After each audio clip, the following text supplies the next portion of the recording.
Hello, everybody. Hello. Hello. Come on. I'd say just start talking. So we're just going to get going here. Thank you for your patience and thank you for coming out. Look at all you beautiful, spooky, crazy, creepy people. Thank you so much. My name is Jazz and I'm with Giving Up the Ghost podcast. I can't see you, so I'm just going to pretend you're there with my lovely co-host. Hi everybody, I'm Ashley. I'm from Winnipeg Paranormal Group. Thank you so much for coming out, like Jazz said. We really appreciate it and love to see all your creepy faces. So just to familiarize, as I do every time, my name again is Jazz. I'm with Giving Up the Ghost podcast. We're Winnipeg's first and only paranormal podcast. We've been doing this 6.5 years. 6.5 years. Thank you. It's considering it's like a glorified hobby, there's no money in podcasting. So in saying that, we do it because we like it, we're interested, we're curious, we want to know more, and we want to know more about Winnipeg and Manitoba specifically. That's why I had the idea of, and I approached my partner Cher, saying, hey, all those stories you'd hear when you were a kid about that haunted house on Euclid or, wherever it be, you lose these things. They disappear. We all know the Fort Garry Hotel. We all know the CN station. We all know Burton Cummings Theatre. Those are the knowns, right? The Dalnavert, but that's a beautiful place. But we wanted to keep the legacy going of little unknown ghost stories and haunted stories of Winnipeg and Manitoba. So that's what we emphasize on. We are downloaded in 43 countries. What else can I throw at you to razz and dazzle you? We are quite commonly on feedspot.com's top 10 best Canadian paranormal podcasts. Thank you. And again, we make no money at this. This is a glorified hobby. So in saying that, we have 208 episodes now on Spreaker.com. We're on Spotify. We're on Apple. We're pretty much everywhere that you can find podcasts if you Google Giving Up the Ghost podcast. So that's us. That's what we are. That's what we do. We drink and swear a little bit too, but that just adds to the charm and takes the edge off because we do talk about some pretty spooky, crazy, creepy stuff. So that's my intro as to who we are for the podcast. And I'll just swing it over to Ash so she can give you a little insight into what the wonderful, beautiful people at the Winnipeg Paranormal Group do for us. Thank you. So Winnipeg Paranormal Group, we have been around since 2009. We focus primarily on client investigations. So a lot of people will email us or reach out to us at events like this and let us know that they have activity in their home and they're needing some help with it. And then we'll go out and investigate and see what we're able to find for them evidence-wise. We also host Spirits with Giving Up the Ghost, of course. And we also host public events where you guys get to come out to a haunted location and we teach you how to use our tools and you get to investigate that haunted location with us. So just a little plug here. We've got a couple events coming up. We have one at the Dalnavert, which is sold out, unfortunately. Well, fortunately, but unfortunately. We also have one at the St. James Historical Museum of St. James of Assiniboia, as well as the Seven Oaks House Museum that are coming up and still have tickets available. So you can find those on our Facebook page. So we're here for you guys. That's what we want to do. As I said, that's our primary focus, whether it is to help you deal with whatever's in your home or to pique your curiosity. Precisely. Perfect.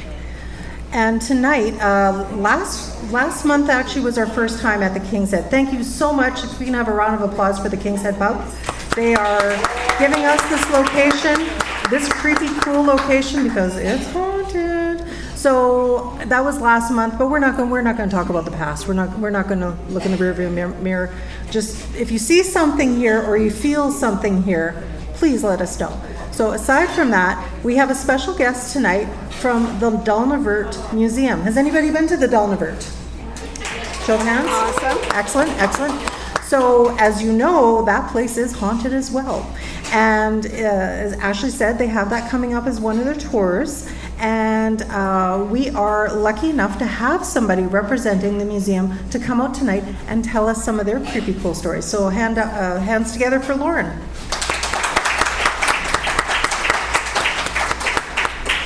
So before we get into the lovely stories that she's accumulated with respects to hauntings and spirits and all that good stuff, I'm just going to give you a little background. Like, histories and hauntings go hand in hand, and that's what we always say. So, I mean, you know, we've had a lot of success before. We talk about a place that's haunted while you're there, and you bring up names and stuff trigger. I mean, we're not at the Dalnavert tonight, but just to give you a little background history on why it's haunted, and it's been around for so long. It's a beautiful building, beautiful house. So basically, it was built in 1895. The Dalnavert Museum, it's a small Victorian mansion, and it's nestled in the heart of Winnipeg's downtown. This unique museum features a day of the life feel as it transports you back in time to the 19th century the second you step in it. It was home to former Manitoba Premier, police magistrate, and lawyer Sir Hugh John MacDonald, who was the son of Sir John A. MacDonald and his family. Dalnavert Museum and Visitors Centre is a National Historic Site that is one of the finest examples in Western Canada of the Queen Anne Revival architecture. Today, the museum fosters engagement in history, culture, and much more. So this was from their website. I'm not, you know, I'm a good wordsmith, but, you know, this is slick's promotional stuff here. This is really worded nicely. The Dalnavert Museum was built in 1895 on Treaty 1 land. Also, let's see, what do we got here? After Hugh John MacDonald passed away, he left all of his homes belonging to Agnes. I thought it was Hetty. What was Agnes, but Gertie. Gertie, right, or Gertrude, right. And then after he passed and they got rid of all the belongings in the house, she then moved to the Roslyn Apartments on Osborne Street. That's very haunted as well. See all this connection, right? I mean, really, like, come on. Everything's haunted in the city, but it's just kind of cool to connect the dots. All right, so what happened then after the house was sold off? The people who owned the house then transformed it into a boarding and rooming house. And in 1969, it was sold to a development company. The development company intended to make the grounds into a parking lot. Oh my God, that would have been just brutal. But in the 1970s, the Manitoba Historical Society, together with several historical activists, worked with the development company and made numerous offers to buy the house, and ultimately succeeding. Working with the City of Winnipeg and other organizations, the Manitoba Historical Society attained grants to restore the home. John Shivers and George Walker led the restoration, which cost roughly $559,000 and took several years to complete. In 2013, the Manitoba Historical Society closed the doors of the museum, spurring a group of dedicated and passionate individuals to create Friends of the Dalnavert Museum. This newly formed nonprofit organization assumed ownership and was able to reopen the Dalnavert Museum in the spring of 2015. So that's a little bit, I won't get into the architectural part of it, which is pretty cool. I'm a bit of a nerd. I'll tell you a little bit though about, actually, this is where Ashley comes in and I get a breather. Here's some early years with respects to Hugh John MacDonald and his family. So, Sir Hugh John MacDonald inherited his father's physical characteristics. He had a small build, reddish-brown hair, clear blue eyes, and the infamous prominent MacDonald nose. He also grew up to have his father's charm and easy attitude. MacDonald's name was supposed to be that of his older brother, John Alexander MacDonald Jr., who passed away 2 years before his birth. Isabella, Hugh John's mother, begged for the name but lost the argument with Sir John A. MacDonald's family and settled with Hugh John MacDonald. He grew up in Kingston and Toronto. His father, the first Prime Minister, became the Attorney General of Ontario and was often absent during MacDonald's childhood. MacDonald played at his neighbors most days, and his mother was bedridden due to deteriorating health. When his father was home, the two cherished their time together, often playing cards in the evening. It's a little dry, but... At 7 years old, Hugh John's mother passed away, so MacDonald was sent to live with his uncle and aunt, James Williamson and Margaret Williamson, who he viewed as his parents. As he grew older, MacDonald became interested in military service and served on several occasions. But because of his father's military life was short-lived.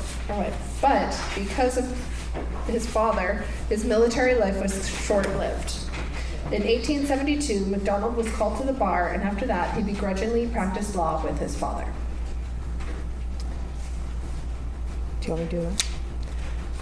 You can get right to them. Yeah, let's get right to the... Get to the meat and potatoes. Where do we want here?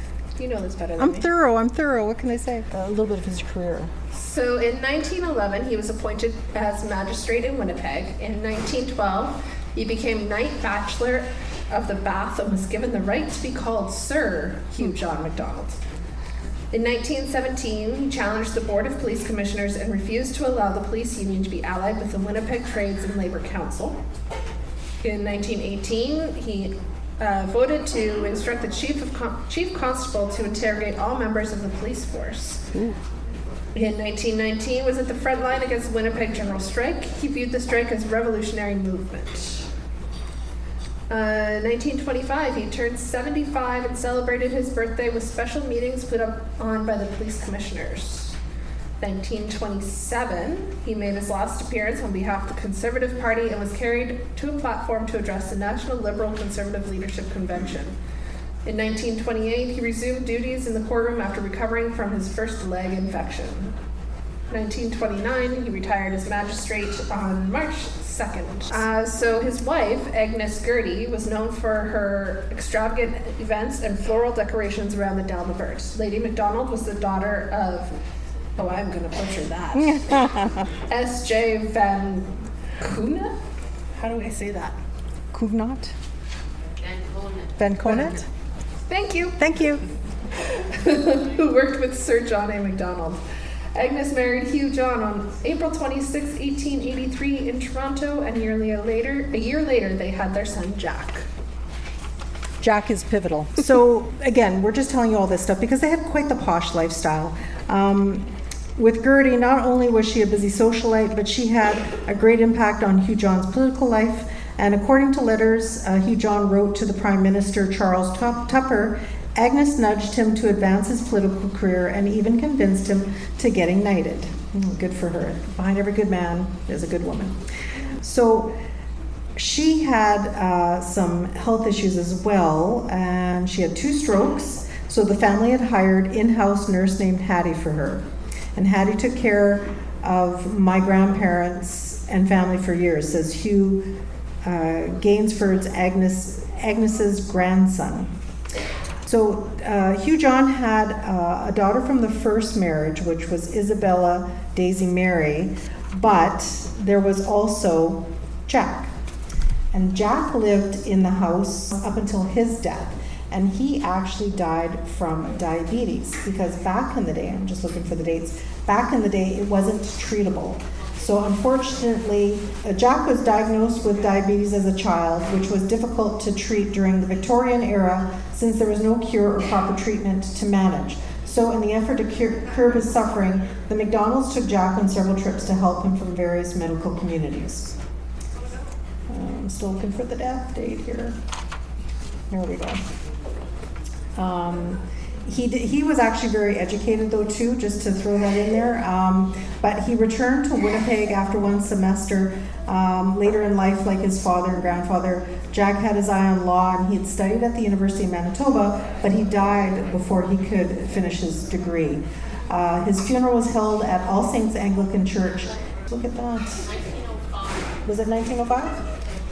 Thank you. Thank you. So Jack passed in the house, and so did Hugh John, unfortunately. So maybe at this point we can probably turn the mic over to, because we're talking about death, we can turn the mic over to Lauren, and she can tell us of some otherworldly occurrences that have happened in the Dalnavert Museum and witnessed by people. And I'll hand the mic over to her. Hi everyone. So I'm here as the representative from the Dalnavert Museum. Thank you. Said. So Dalnavert Museum's interesting history has made it so that a lot of our guests and volunteers have experienced interesting or unexplainable things within the house. Some of the more frequent experiences that we've seen is footsteps when no one's in the home, particularly in the upstairs while someone's working downstairs, or hearing voices speaking, or especially smelling perfumes and tobacco throughout the house in different portions of the house. Many different tour guides have described walking to a room and smelling tobacco after the house has been empty for hours and things of the sort.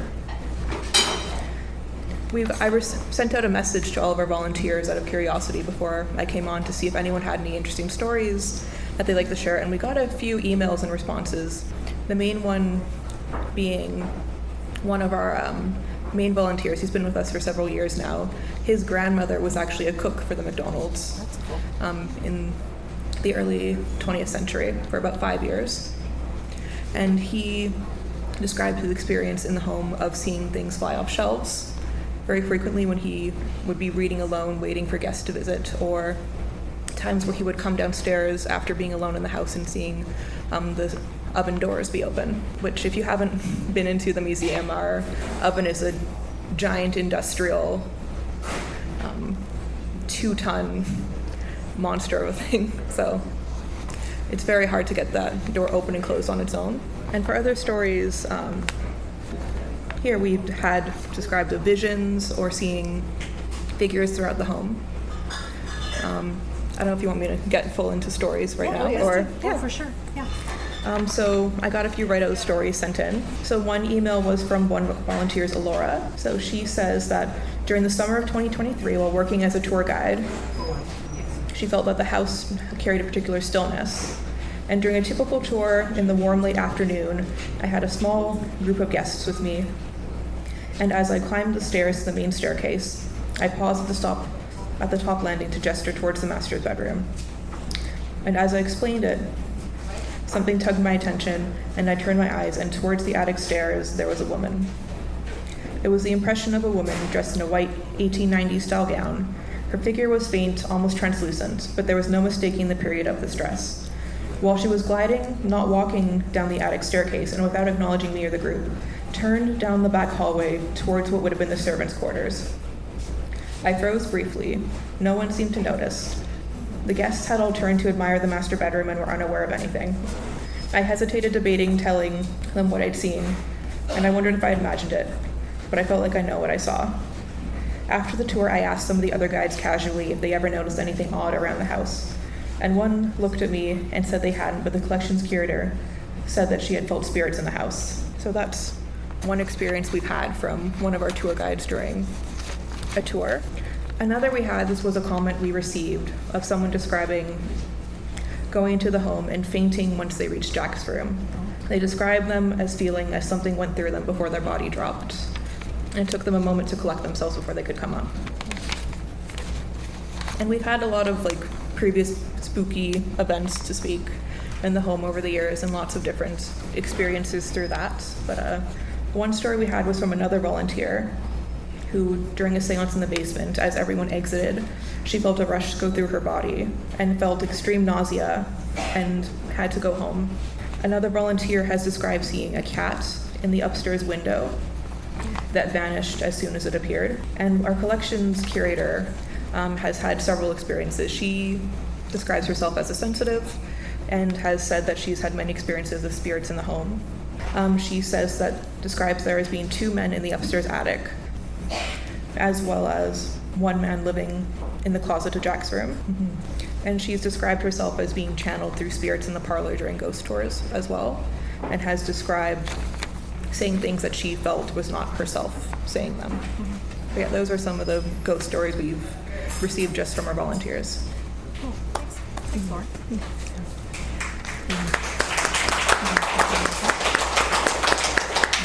So with the podcast, we started in 2019, and we actually had the honor to be invited to come out for Doors Open. And we recorded at the Dalnavert Museum on the veranda, which was quite the experience. Some people we knew were feeling like, when the stained glass is over the front door, very heavy there, apparently, a lot of people that we've talked to say they feel like something's watching them whenever they make the entrance to the front. We actually recorded some voices You know, back in those days with the whole podcasting again, because this is all volunteer and, you know, whatever money we put into it is just out of pocket. Like, these mics are nice now. Before we had like one of those snowball mics, so it kind of recorded everything. And we're on a veranda. You didn't have very secluded, like, you know, reverberation, whatever. You kind of got everything, which was kind of good because of the voices. I recorded it off of the older podcast. It was episode 21 and 22. And if you ever want to go back to listen to that, we've mostly talked about the history, like we tried to here. And one of the cool things about the history, just to mention about the Dalnavert, is they had to recreate everything in the museum, correct? Yes. They had to create, like, because after the house sold and Gertie had to get out and she sold everything, to bring it back to a museum standpoint, because it was such a well-documented house, it was like, at the time, I think it was built in, what did I say, 1895? At the time, it was only one of 11 houses in the whole city that actually had electricity and running water inside. So this house was documented from the get-go. I think it was $35,000 to build at the time. And because the good thing of having all this information of the house being documented from the start, that they were able to go back to the Winnipeg Free Press archives when they were recreating the museum to find as many pieces of what they could, you know, whether it's like treasure hunting, garage selling, antiquing, and that's how they basically recreated the museum. So everything in the museum right now isn't necessarily anything that belonged to the MacDonalds. There's a few original pieces, but Did they find? Yeah. So there are a few original pieces, particularly in the parlor. We have a china cabinet that belonged to Agnes, and then we have 2 vases, as well as a couple ceramic figures. Okay. So these were pieces that were passed down through family that was donated back to the museum once that's nice. the construction was completed. Yeah, very nice. Oh, good. Okay, well, that's Nice to hear. Tell you real quickly, when I played for you the voices in a second, we like to joke around. We like to have a good time when we're talking about spirits and ghosts and all this kind of stuff. I mean, we're not trying to make fun of anybody or anything, per se, but we really pissed off Gertie. We pissed off a ghost. I don't want to piss off ghosts. You know, I highly suggest you don't do that. Just give you a little background history. We're talking about the history of the house on the veranda. We're talking about how, you know, back in those days, everything's so posh, the best of the best, spare no expense. And then the husband dies and she's left penniless. So she's got to sell everything off to try and recoup some money, you know, because they didn't have like widow's pension or any of that back then, back in the day.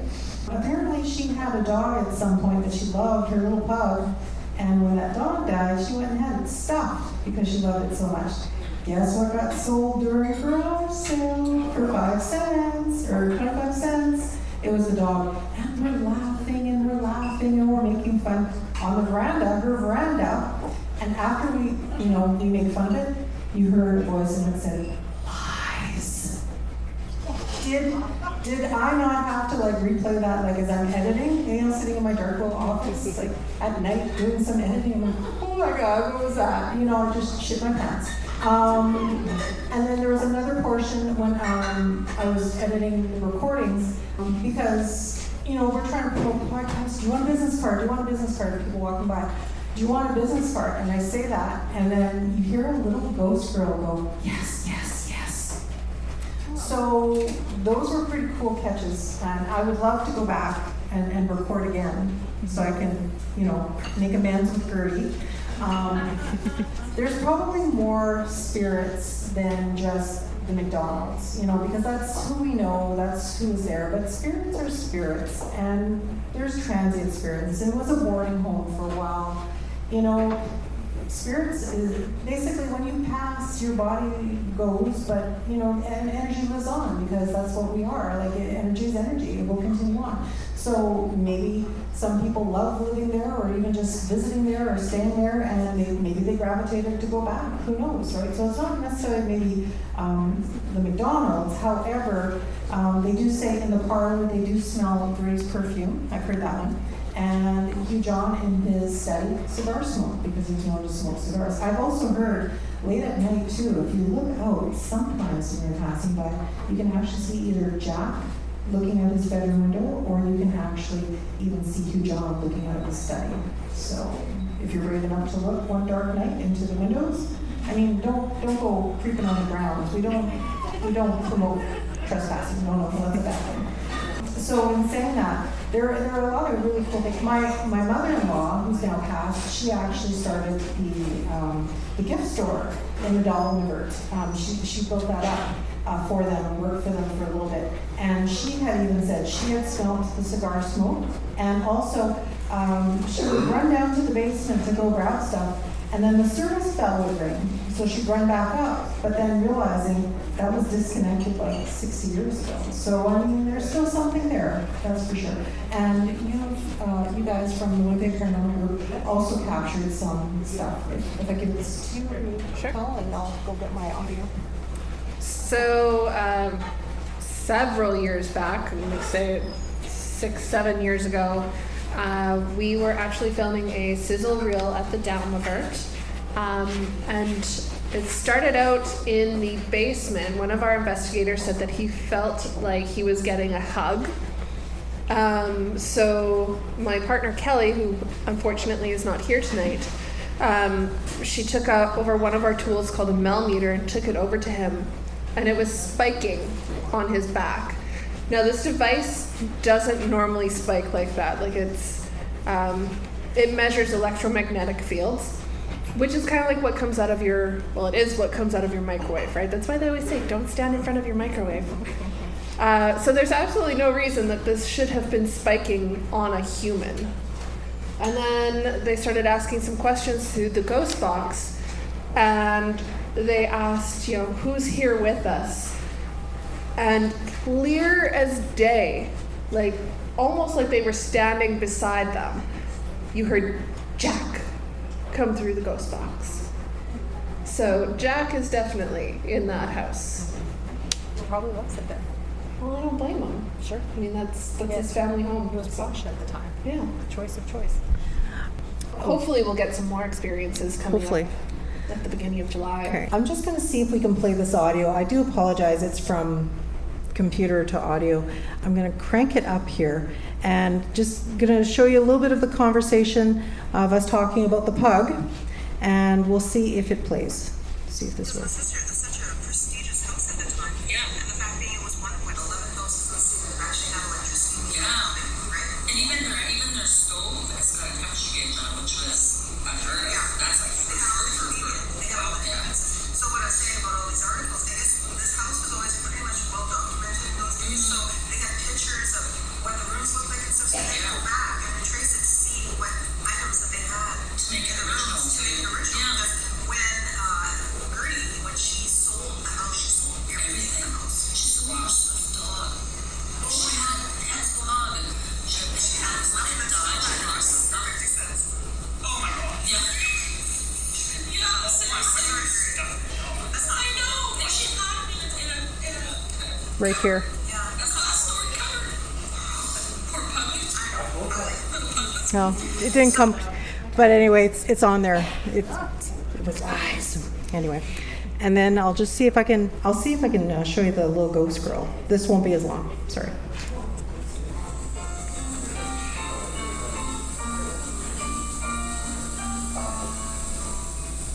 Here's our business card. You want to check out our show? We're only 19 episodes in. There. That's all I got. Sorry. If you go back to the podcast and if you care to listen to it, it's episode 21, 22, and you can make it louder and hear it. Sorry. I don't have the original laptop anymore because it was like 6 years ago, so I had to retrieve it from the internet. Again, we do this for free, and I have no tech people. I am tech. I know that feeling. That says a lot. So, any more stories from Dalnavert? Not from No? Dalnavert, no. Do you want to give us some information from the Dalnavert? In general, or? In general, sure. Okay, here we go. Yeah, so the Dalnavert, we actually, our paranormal event has sold out already. It's July 4th coming up, but we are hoping to have a couple more events similar over the summer.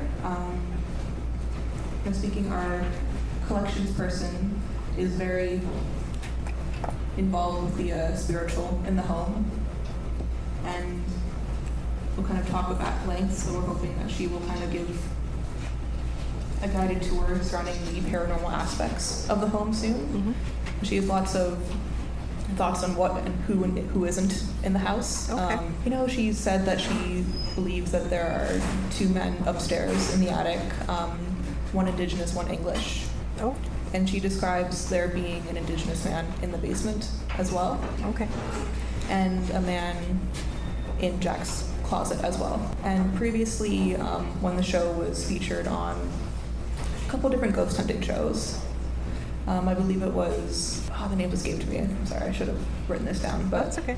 we've had a couple experiences with them as well, describing experiences of just a sense of being overtaken in the house, particularly in the basement. Right. As well, that seems to be a very popular space for that. Well, the basement's creepy to begin with, but You think so? I like the basement. no. Well, Teach their own. yeah. But Well, here, I'll tell that story. Yeah. So real quickly about the basement. It is the most beautiful basement, if you could imagine, for an old house. Anybody been in the basement there at the Dalnavert? Yeah? Yeah? So it's very well lit. When I was helping my mother-in-law set up for doors open in 2018, she kept sending me to the basement to get stuff for the gift shop because she was volunteering and setting things up.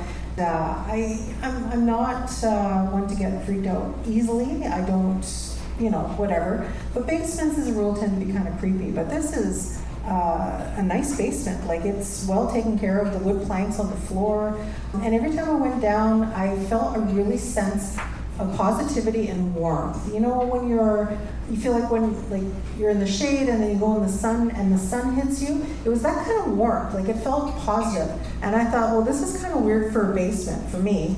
When I went back upstairs to tell Margaret, I said, usually basements really, really freak me out, but there's something really nice about this basement that I keep wanting to go back. I'm intrigued, And then that's when she had mentioned a little bit of the history about Hugh John, because he was a magistrate, and he would walk from, the courthouse home every day. Well, back in those days, unfortunately, the city wasn't such a nice place, and a lot of times homeless children and street urchins would be begging on the streets and whatever, but if the constables, the police constables ever found kids, didn't matter what age it was, they would grab them off the streets and they would throw them into the Bond Street jail. So Hugh John apparently was very, very, he had a soft spot, he had a soft heart for all these little children. So it was very common what he would do on his way home. He would, take the kid, not take, that sounds really, really bad, but, he would talk with them and say, hey, do you need a meal, a place to sleep? And it was very common for him to actually bring kids back, and the maids and the staff would actually look after these kids, and they would live in the basement for a few days. So that's probably why it was, for me anyway, that's probably why I felt it was all nice, warm, and inviting. And it was a very nice feel-good story. So maybe there's like the little ghost girl who says yes, yes, yes to the business card, still rummaging around because that was the only, love and sense of belonging that maybe she got, or a lot of the kids got when they were there and taken care of. And going back to what Lauren was saying about the items in the house, again, going back to spirits gravitating back, there could be stuff in the house, possessions, right?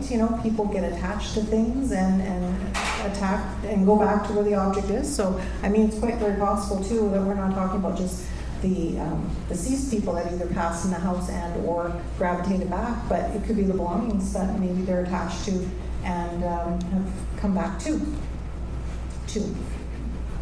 Next. I like to talk. I talk a lot, so I ramble a bit too. Well, maybe this is a good time to take a little bit of an intermission. The second part of the show, we like to actually invite you to come up, no pressure, But if anybody has like a ghost story that they would like to share or feel that they can share, definitely we invite you to come up and tell your stories. We'd love to hear them. We're very open-minded, no judgment. I mean, we've all had our own experiences, so we totally get it. So there is no t-shirts? Oh yeah, the draw. Sorry, I'm very bad at this. I do have ballots. We're going to make 2 draws as well. If you want to come up and fill out a draw, I'll be giving away 1 t-shirt before the end of the show and a nice little prize pack. So we got that going too. So give us about 15 minutes and we'll start pulling people from the audience to come up and tell those stories. And just a reminder that we have our wonderful vendor in the back corner. Curry is over there doing some paranormal henna tattoos for you, so go check her out as well. Okay. All right. Oh, and we've got merch. We have merch tables as well. So Yeah. thank you. And thank you to Lauren. I'm sorry. Thank you. Appreciate you coming. Appreciate it. Thank you.